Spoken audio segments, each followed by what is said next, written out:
د خیبر ضلع تحصیل باړې بازار دکاندارانو په بازار کې د تجاوزاتو او د سړک نه د ریړو اخوا کولو باندې د خوشحالۍ څرګندونه کړې او ویلي دي چې د دې سره تقریبا په بازار کې 80% رش ختم شوی دی. بل طرف په باړه بازار کې د سکیورټي ساتلو سره سره په رش باندې د قابو ساتلو دپاره خصوصي ټیم هم تشکیل کړی شوی دی کوم چې په بازار کې هر وخت خپل ګشت کوي. ایمان ما حاجی زبیر سینگ دو بڑے اگر خبرجنسی سره تحصیلات دارم او رشکو بی انشاءالله شکر ده ډیر کم شوی را نو بازارم بیخی سوق سن بیخی خوش ته و دا سبیل روड بیخی سپاره اونم اجمعین خونزاده روز یه بوړې تاجرانو سره مو تعلق رہی په بوړه کې خو ډیر سخت حالات وي رش په حواله سره ځکه چې دلته به چې ګندې ریډې وي باقاعده چې ګندې اډې جوړې شوې وي سبزي منډې لګېدلې وه او په دا کې چې ګنده خاص کر تو سے صحافیونو کوم رول چې هغه تو سے دغه ګوچر کو اعلی حکام ته په هغوی باندې چې ګندې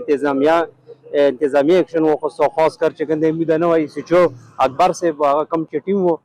بالکل هغه ډېره ښه کارګردګي وکړه او موږ بالکل مطمئن یو. ما خو ذبیحالله نوم او دغه بوړې اوسېدونکی یم نو اول خو چې کوم دی د بوړې چې کوم د بازار صورتحال و هغه مخکې چې کوم دی عام خلکو له نه چې خاص خلکو له هم پته وه چې د رش مسله ډېره زیاته وه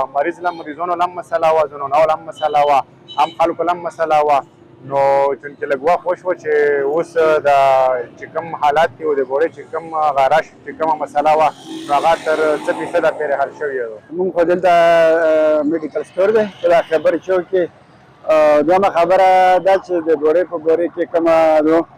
نو موږ د سیچو اکبر صاحب ډېره شکریا ادا کوو ځکه چې روډ نن نه لاس 15 ورځې مخکې ډېر بند و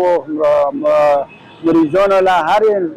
سړي له ډېر تکلیف او مشکلات و اوس یې تاسې مخامخ وینئ چې ښه روډ کولو دی او خلکو له ډېر سهولت دی. څرګنده دي وي چې په باړه بازار کې د تجاوزاتو پر ضد د عملیاتو نه مخکې نه یوازې مقامي خلکو ته بلکې ورسره د رش له کبله مریضانو او د سکیورټي ادارو قافلو ته هم سختې ستونزې ورپېښې وې.